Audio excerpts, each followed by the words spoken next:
Dans le chapitre sur le signe d'une fonction et la résolution d'une équation, nous allons commencer par revoir comment lier le signe d'une fonction à sa représentation graphique. Propriété. Dire que f de x est strictement positif, cela signifie que si j'ai un point M de coordonnées x, f de x, c'est-à-dire un point qui est sur la courbe représentative de la fonction f, alors son ordonnée f de x est positive, autrement dit, il est situé au-dessus de l'axe des abscisses.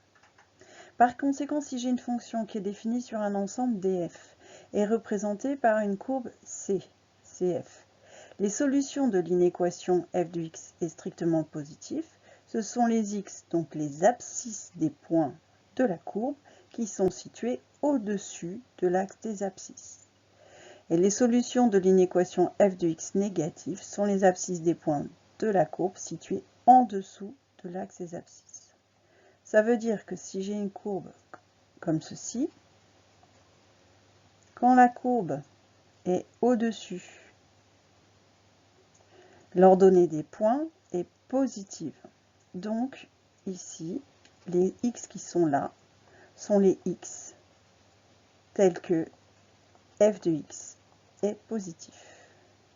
En revanche, ici, la courbe est située en dessous de l'axe des abscisses, donc les réels x qui sont sur cet intervalle sont les x tels que f de x est négatif.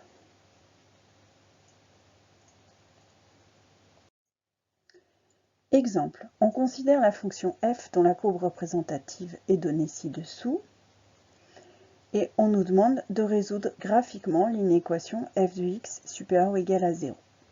Donc cela revient à déterminer quand est-ce que la courbe est au-dessus, quand est-ce que la courbe est en dessous de l'axe des abscisses. L'axe des abscisses est ici, donc la courbe est au-dessus de l'axe des abscisses sur toute cette partie-là. Si on a f qui est positif et les réels x qui correspondent sont tous ceux que j'ai surlignés en vert. Par conséquent, ce sont tous les nombres réels compris entre 0 et 6. Et donc, l'ensemble des solutions de cette inéquation est l'intervalle 0, 6.